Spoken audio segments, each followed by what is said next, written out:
Satu benda aja. Bila hari itu Donald Trump umumkan tentang penguasaan terhadap Baitul Maqdis or Jerusalem, sebelum ni nampak tak kita permainan-permainan dan agenda-agenda yang berlaku sebenarnya untuk melorongkan satu track. Ni pandangan saya dan pengamatan saya. Sebab dalam satu hadis Nabi yang diriwayatkan oleh Imam Ahmad dan Imam Abu Daud, apabila Baitul Maqdis sudah dikuasai, maka selepas itu Madinah akan dikepung dan dihancurkan. Dan selepas Madinah dikepung dan dihancurkan, akan berlaku pertempuran yang besar. Selepas pertempuran yang besar akan berlaku penaklukan Konstantinopel. Dan bila berlaku penaklukan Konstantinopel, masa untuk Dajjal keluar sudah tiba. Kita tengok step ada 5 tadi. Mula-mula penguasaan Baitul Maqdis. Bila dah benar-benar totally Baitul Maqdis dikuasai oleh musuh, maka mereka akan mula mencari peluang untuk menjahanamkan Madinah. Bila Madinah dah dikepung, Madinah dah dihancurkan, pertempuran besar akan berlaku. Selepas pertempuran besar berlaku, akan berlaku penaklukan Konstantinopel yang keempat. Bila Konstantinopel dah ditaklukkan, Dajjal akan keluar. Sekarang kita lihat, bila mereka betul-betul dah menguasai Baitul Maqdis, dalam agenda the hidden hand, Baitul Maqdis ini akan dirajai oleh siapa di akhir zaman? Akan dirajai oleh siapa? Mereka tunggu siapa? Messiah yang terakhir, the false Messiah, Dajjal. Kita bayangkan kalau mereka dah dapat Baitul Maqdis, Dajjal akan duduk di sini. Sekarang ni Dajjal akan keluar dari mana? Dajjal akan keluar dari bumi Isfahan, dan di belakangnya ada 70,000 Yahudi yang memakai toyalisah. Isfahan di mana? Iran. Iran, Baitul Maqdis, ini low dan ini track laluan dia. Keluar daripada kawasan Isfahan, jalan dia nak pergi sini. Jadi sebelum Dajjal keluar, laluan-laluan ni harus dicantas lebih awal. Nampak tak? Sebelah Iran, Iraq, beres dah ke? Hancur, kucak-kacir dah. Sebelah tu Syam, Syria, hancur, kucak-kacir dah. Maksudnya laluan dan trek ni dah jelas. Tapi satu benda terhalang, Arab Saudi di dalamnya ada Mekah dan Madinah. Jadi bila mereka dah benar-benar menguasai Baitul Maqdis, tunggulah masa untuk Madinah akan tiba. Sebab sekarang di atas gunung bergaram, Jabal Habsyi sudah ada apa? Yang kita katakan sebagai istana Dajjal. Dia tak boleh masuk. Dia tak boleh masuk ke bumi Madinah. Tetapi juga Rasulullah menyebut bahawa satu masa, ingat tak hadis tentang ketukkan kaki Dajjal 3 kali tu. Bila Dajjal ketuk kaki dia, akan keluarlah manusia-manusia yang dikatakan bersifat munafik, walaupun daripada dalam bumi Madinah. Ketukan yang kedua akan keluar lagi lelaki-laki dan perempuan. Ketukan yang ketiga keluar lagi. Yang tinggal yang betul-betul beriman. Walaupun kita rasa safe di situ, selamat di situ, tapi kalau yang kita tu ada bermasalah, kita juga akan terkeluar dan menjadi pengikut-pengikut Dajjal. Jadi bila mereka dah menguasai Madinah, otomatik laluan ni makin senang. Terus saja. Lalu ke Iraq, lalu ke Syam, lalu ke Arab Saudi, terus ke Israel. Anda nampak tak benda ni? Jadi permainan yang dibawa ialah Wahabi vs Syiah. Orang hak lawan Wahabi akan dituduh Syiah, orang hak lawan Syiah dituduh Wahabi. Kita ada tengah ni yang kena.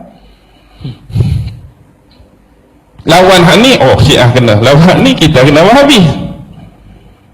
Ni je permainan. Sebab tu bila mula-mula mereka umumkan penguasaan Baitul Maqdis oleh Donald Trump, ada ura-ura bahawa 2 negara Arab besar akan bertarung, akan berperang, iaitu Arab Saudi dengan Iran. Apa tujuan dia?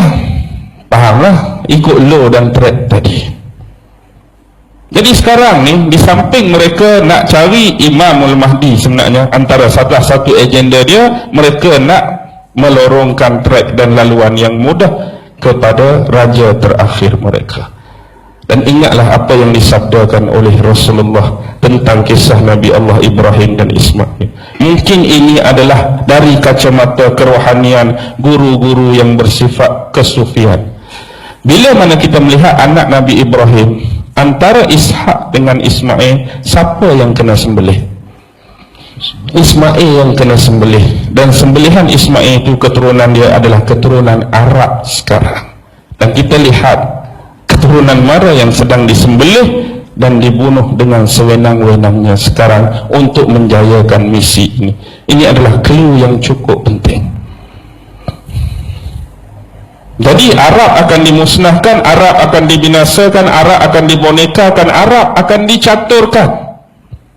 Dan Allah juga ada perkiraan dan perancangan sendiri. Maksudnya konsep akhir zaman kita tidak akan lengkap tanpa kita membicarakan tentang isu Dajjal, tak akan lengkap bila tak membicarakan tentang Ya'juj Ma'juj, tak akan lengkap tanpa membicarakan Imam Mahdi, tak akan lengkap tanpa membicarakan turunnya Nabi Allah Isa alaihi salam. Dan ini adalah percaturan-percaturan akhir zaman. Tetapi kenapa dalam lafaz-lafaz hadis selalunya ada kekeliruan dan kesamaran? Sememangnya itulah sifat hadis-hadis dan rahsia akhir zaman. Kalau ditium dengan mudah, senang tak? Imam Mahdi akan keluar, nama dia Bukhari bin Yusuf, nombor 17, Kampung Sungai Rusa, Pulau Pinang. Senang tak orang nak cari? Kalau hadis begitu, senanglah orang nak cari Imam Mahdi.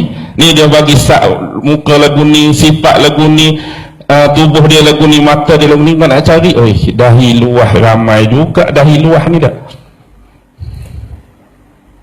Apa dia lagi contoh? Hidung mancung, ramai juga hidung mancung.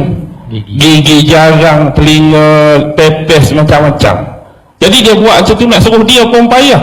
Lepas tu Dajjal pun dia buat lagu tu juga. Tu yang payah kita nak kenal Dajjal tu.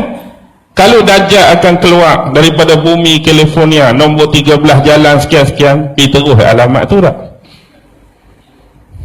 Jadi inilah dia kata fitnah, inilah dia kata ujian. Sebelum Dajjal keluar, yang berbahaya ialah fitnah-fitnah dia yang lebih awal. Jadi kita hari ini duk bertembung dengan fitnah-fitnah dia sebelum keluar zahir dia.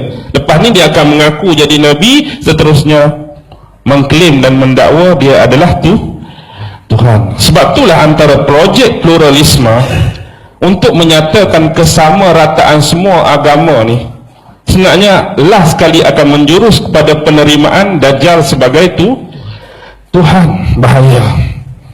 Sebab itulah kita tolak konsep pluralisme hari ini. Semua agama sama, cakap senang, semua agama sama, tapi bila kita minta buat, senang ke payah? Islam, Hindu, Buddha sama. Kalau sama, minta orang Hindu masuk Islam, berani ke tak? Dah kata sama, berani ke tak agak-agak? Masuk ke tak?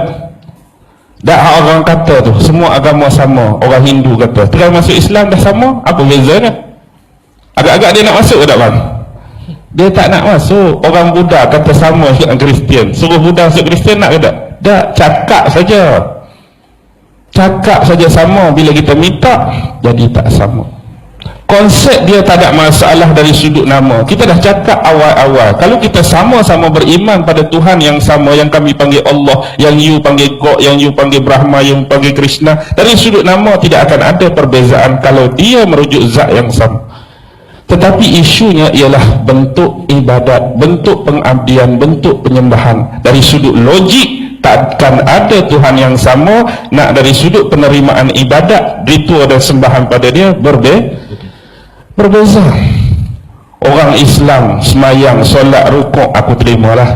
Orang ni nak pasang colok pun aku terima. No. Kalau Tuhan tu sama, cara ibadat pun mesti sama. Tetapi hari ini bila konteks agama samawi, why kita berbeza cukup luas. Maksudnya di tengah jalan sudah dirosakkan. Kalau benar-benar Muhammad Nabi dan Rasul terakhir, pasti Taurat dah beritakan. Kalau benar-benar Muhammad Rasul terakhir, Zabur dah beritakan, Injil dah beritakan. Tiba-tiba bila mari hak Yahudi zaman ni hak mengaku beriman pada Taurat, tak ada ayat tentang Muhammad. Mengaku beriman pada Nabi Isa, tak ada ayat tentang Muhammad dalam Injil. Wah, jadi lagu ni. Adakah Taurat berbohong tentang Muhammad? Adakah Injil menafikan tentang Muhammad? Sedangkan Tuhan yang sama, Nabi-Nabi yang sama, bawa ajaran yang sama, Islam yang sama, pasal apa jadi berbeza? Perbezaan ni sengaja dicetus untuk kita hari-hari bergaduh. Kalau dia buat jangan ganggu, jangan kacau, tak ada masalah, kita tak bergaduh. Ni kita perlu wujudkan perbezaan, kita perlu wujudkan ketidaksamaan, kita perlu wujudkan provokasi. Agar hari-hari hak ni kata dia paling bagus, Nabi kami paling baik, hak ni paling bagus, ajaran kami paling baik, hari-hari duk bergaduh. Sebenarnya hak tolong bergaduhkan kita ni hak tak ada agama pun. Dia yang nak menggaduhkan kita atas isu agama, isu aliran, isu parti, isu kuat, isu kumpulan. Sampai hari ni pun kita duk terkekang dengan sistem ni. Duk bergaduh hari-hari. Hak duk relax geng-geng dia lah. Hak duk kau untung tak? Faham ke tak ni? Ha? Jerkah sikit nak pukul 9 ni, pukul tidur tak? Boleh faham lah? Alhamdulillah.